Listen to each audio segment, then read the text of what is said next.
മോഹൻലാലിനെ നായകനാക്കി സന്ദേശം പോലൊരു സിനിമ താനും ശ്രീനിവാസനും ആലോചിച്ചിരുന്നുവെന്ന് സംവിധായകൻ സത്യൻ അന്തിക്കാട്. ഇനി നടക്കില്ല. ശ്രീനിവാസൻ ഉണ്ടായിരുന്നെങ്കിൽ അത്തരം ചിത്രങ്ങൾ ചെയ്യാനുള്ള ധൈര്യമുണ്ടായിരുന്നുവെന്നും സത്യൻ അന്തിക്കാട് പറഞ്ഞു. ശ്രീനിവാസന്റെ സംസ്കാര ചടങ്ങുകൾക്ക് ശേഷം നടന്ന അനുസ്മരണ സമ്മേളനത്തിൽ സംസാരിക്കുകയായിരുന്നു അദ്ദേഹം. സന്ദേശം പോലൊരു സിനിമ ചെയ്യണമെന്ന് ഒരുപാട് ഭാഗത്തു നിന്നും ആളുകൾ പറയുന്നുണ്ടായിരുന്നു.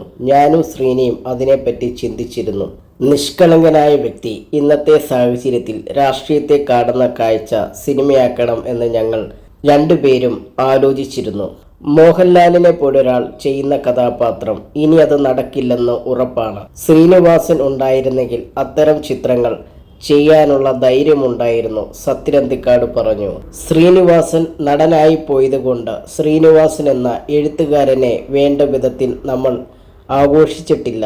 മികച്ച തിരക്കഥാകൃത്തുക്കളുടെ പേര് പറയുന്ന കൂട്ടത്തിൽ അദ്ദേഹത്തിൻ്റെ പേര് ഉൾപ്പെടുത്താമെന്ന് മാത്രമേ ഉള്ളൂ. നേരെ മറിച്ച് ശ്രീനിവാസൻ ഒരു എഴുത്തുകാരൻ മാത്രമായിരുന്നെങ്കിൽ ഇതിനേക്കാൾ കൂടുതൽ അദ്ദേഹത്തിൻ്റെ തിരക്കഥകൾ ചർച്ച ചെയ്യപ്പെടുമായിരുന്നു. മനുഷ്യൻ സംസാരിക്കുന്ന ഭാഷയിൽ സംസാരിക്കുന്ന കഥാപാത്രങ്ങളും സന്ദർഭങ്ങളും ഉണ്ടാക്കാൻ വേറെ ആരും ഉണ്ടാവില്ല. ശൂന്യതയിൽ നിന്ന് പോലും ശ്രീനി നർമ്മമുണ്ടാക്കും, അദ്ദേഹം അഭിപ്രായപ്പെട്ടു. മലയാള സിനിമ നന്മയുടെ ഭാഗത്തേക്ക് വഴിതിരിച്ചുവിട്ട എഴുത്തുകാരനാണ് ശ്രീനിവാസൻ. എഴുത്തുകാരൻ എന്ന രീതിയിൽ ശ്രീനിയെ ഇനിയായിരിക്കും നമ്മൾ തിരിച്ചറിയാൻ പോകുന്നത്. ഒരാൾ വേർപിരിയുമ്പോഴാണ് നമ്മൾ അയാളുടെ പ്രശസ്തി തിരിച്ചറിയുന്നത്.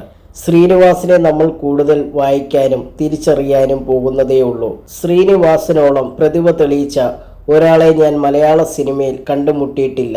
അസുഖബാധിതനാണെങ്കിലും ശ്രീനിവാസൻ ദൂരത്തുണ്ടെന്ന വിശ്വാസവുമായിരുന്നു. ആ ധൈര്യം ഇന്നത്തോടെ നഷ്ടമായി, സത്യൻ അന്തിക്കാട് പറഞ്ഞു.